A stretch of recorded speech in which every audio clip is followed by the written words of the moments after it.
What's up, AP Government? How's it going? This is Coach Fishpine. This is our first AP Government video of the year. I'm very excited because I've been teaching AP Government all year. This is actually, not only was it the first class that I've ever taught that I took myself in high school, it was my favorite class.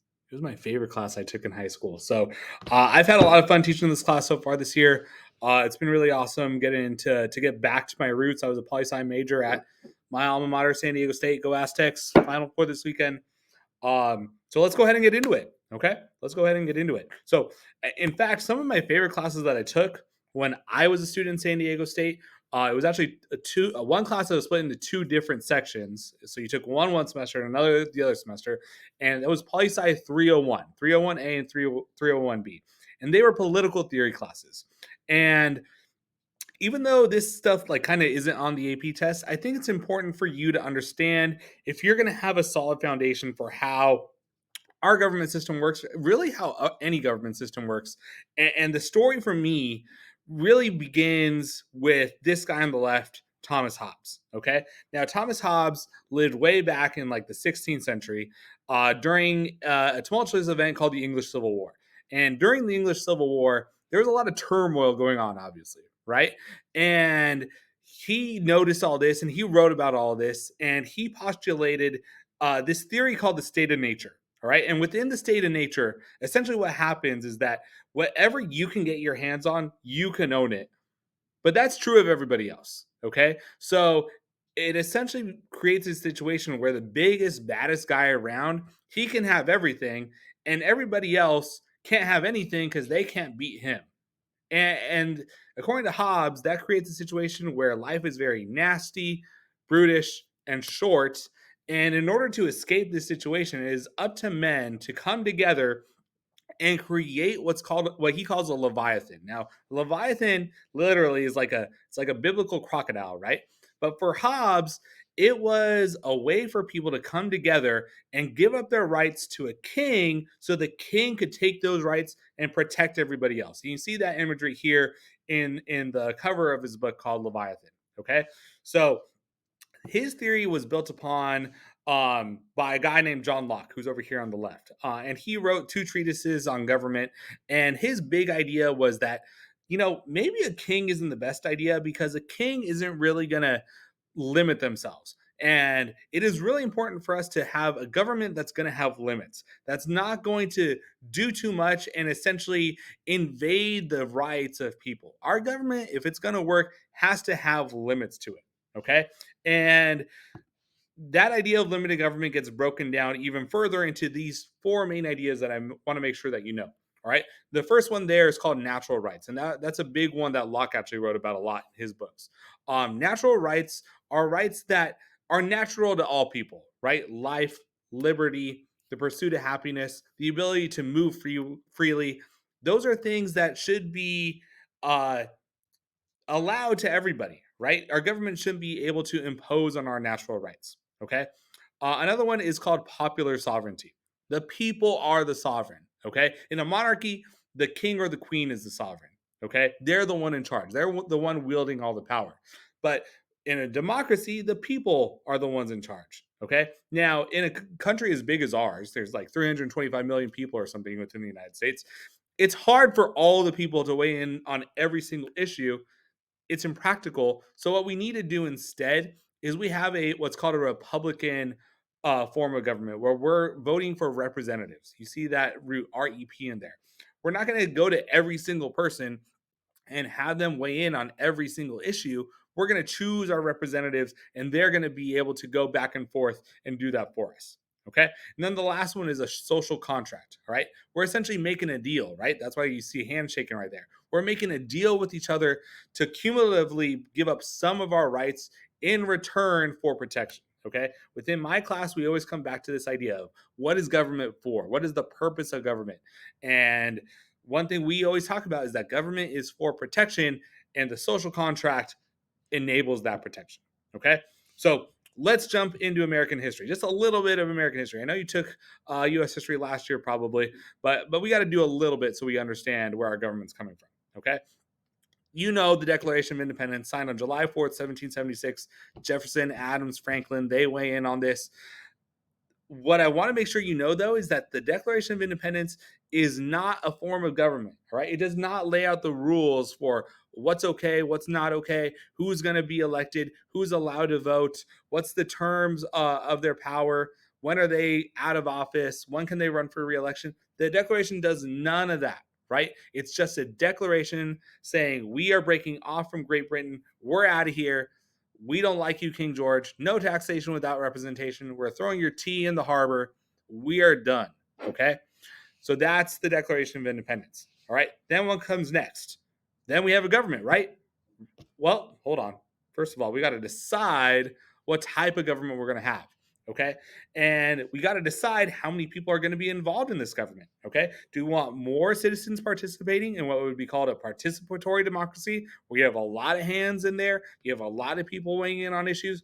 Or do you have less citizens participating? Are you creating a group like the Electoral College where they're going to be the only ones choosing the president of the United States? That would be called an elite democracy. And then somewhere in the middle, where you have a smaller group, not everybody, but not a super tiny group either, that would be called a pluralist democracy. Okay. Um, After the Declaration of Independence, what comes next? It's not the Constitution. You got to know that. It is not the Constitution. What comes next is something called the Articles of Confederation. Okay. You see, I have a lot of weaknesses laid out on the Articles of Confederation here, but essentially, the Articles were too weak to run a state as diverse and as big and as with as many competing interests as the new United States did. Right? There's no power to tax, no executive branch, no power to regulate anything. It was almost impossible to change it. The founders and the first Americans quickly found out that they were going to need something different if we were going to govern our country effectively. What is that thing that comes next? That thing that comes next is Shays' Rebellion, which exposes the Articles of Confederation. Go back to your U.S. history, right? Daniel Shay. How is the federal government going to raise a militia to put down this rebellion if they can't even tax anybody? The Articles of Confederation get exposed. Okay, they're exposed as too weak in order to rule the new United States. So the founding fathers have to get back together. They go get George Washington out of retirement, essentially, and they're like, we got to write something different. And the something different becomes, well, hold on, we don't know. There's competing ideas here. You have Federalists, you have Anti-Federalists, and they are competing for influence on how the new government is going to work. Okay, the Federalists are very much in power of a strong central government. The Anti-Federalists want to make sure that the states have a lot of power.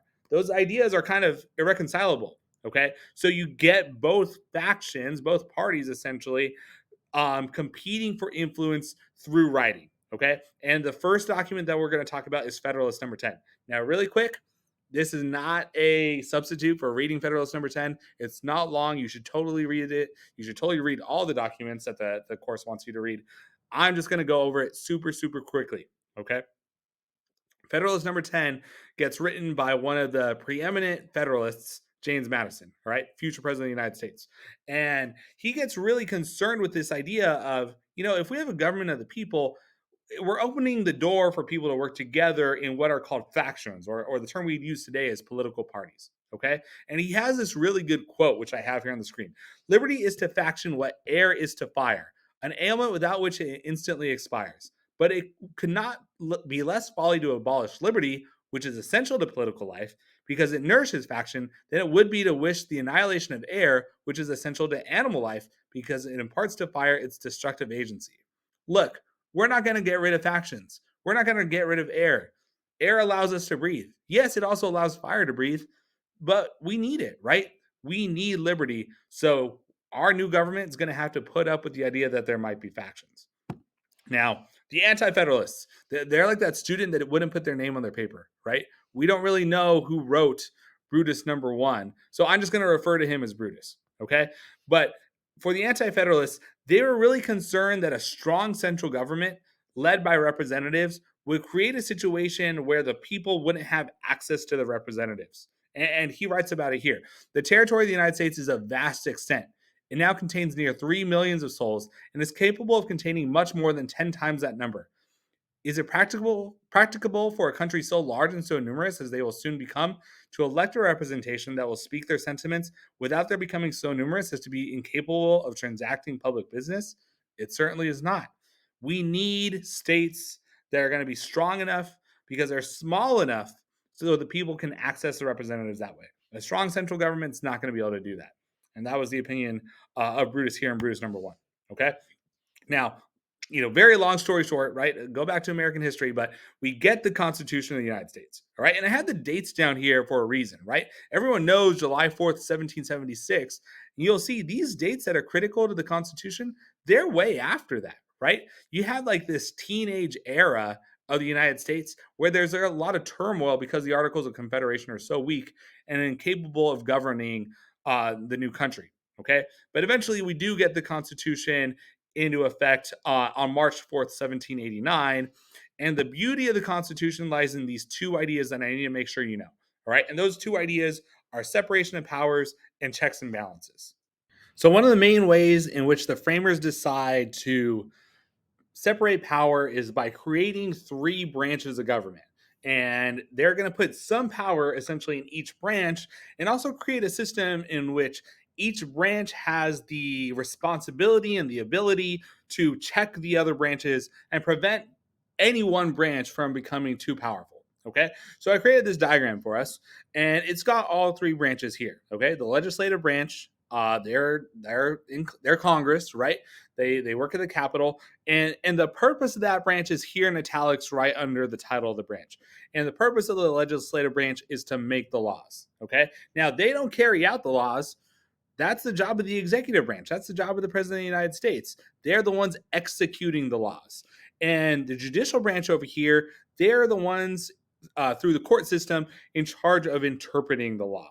Okay, so you see all the different arrows. I'm not going to go over every single one right now, but they all are ways in which the different branches can check the other branches and make sure that no single branch is essentially doing too much within our governmental system. Okay.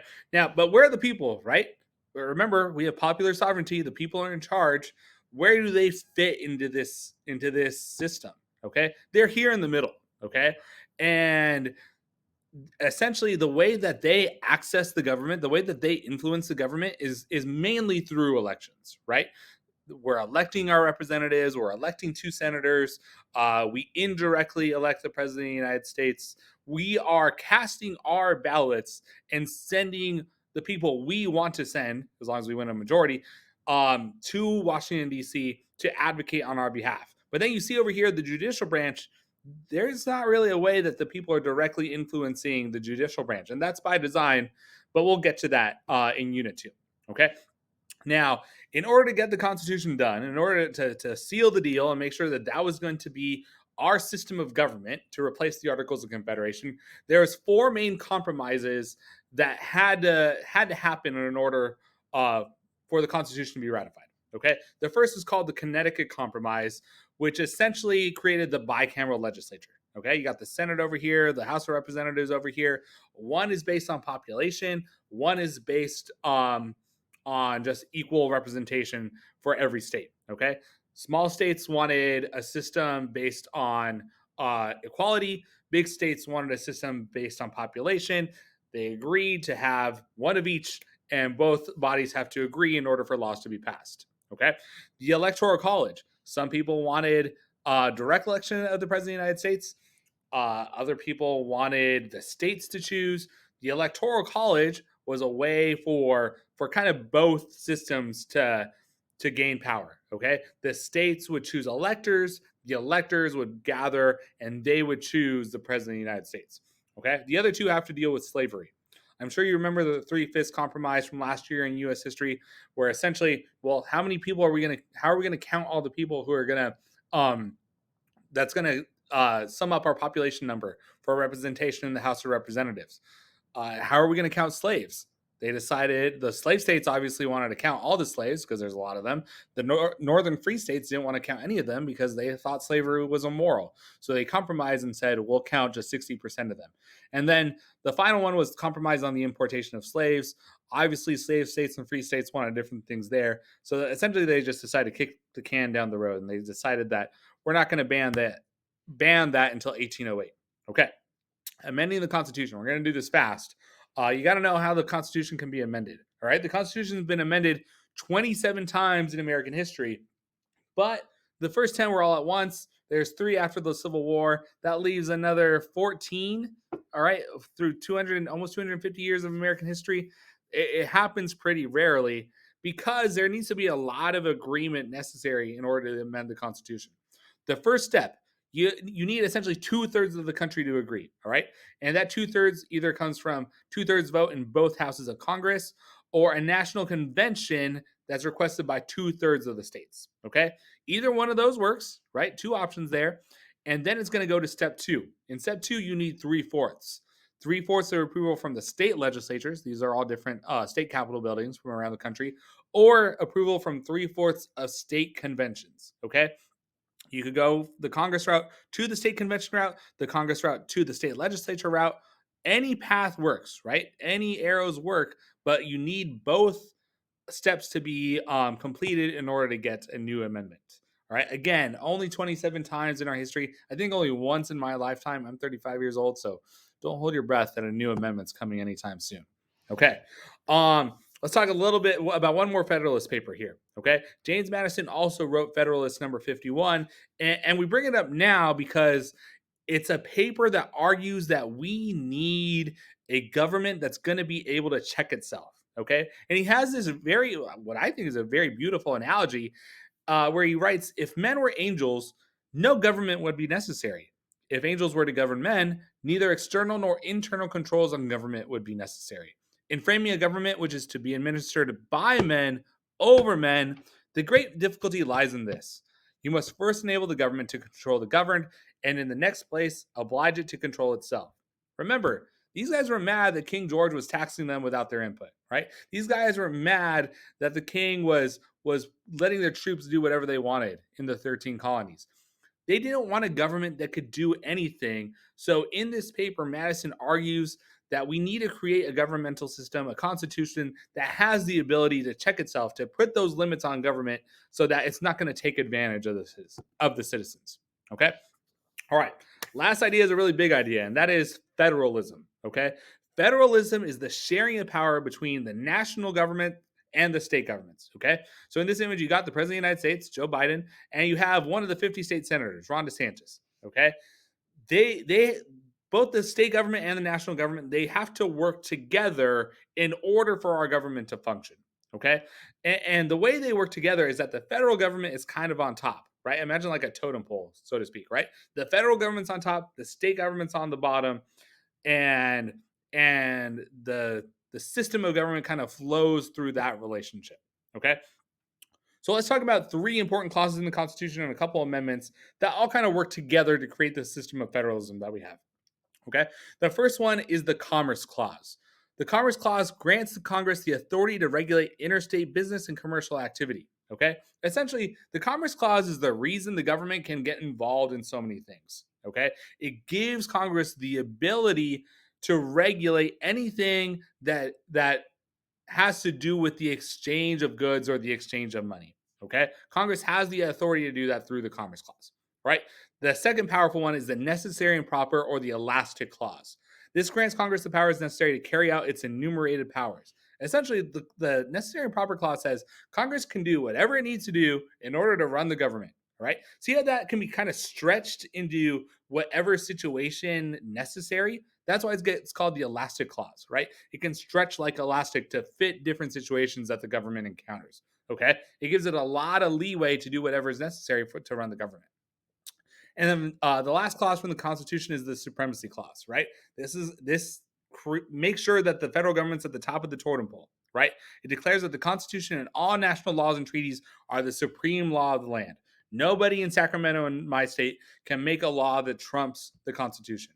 Okay, nobody in any state capital anywhere in any of the 50 states can make a law that trumps the Constitution. Okay, the Constitution is the supreme law of the land. Nothing can be on top of that. Okay, the 10th Amendment, the last amendment in the Bill of Rights, this reserves powers not delegated to the national government, to the states and to the people. So if there's anything that the Constitution doesn't talk about, or anything that the Constitution doesn't imply that Congress or the president has the power to touch, those powers get reserved to the states. Okay, we'll talk about that in just a moment. And then the 14th Amendment, this is one of those Civil War amendments. This prohibits states from denying persons due process and equal protection under the law, right? The government's got to be fair for everybody, okay? So you get this table of enumerated, concurrent, and reserved powers, okay? I kind of want you to think of this as like a Venn diagram, right? This circle, let's see, this circle right here, these are powers for the federal government.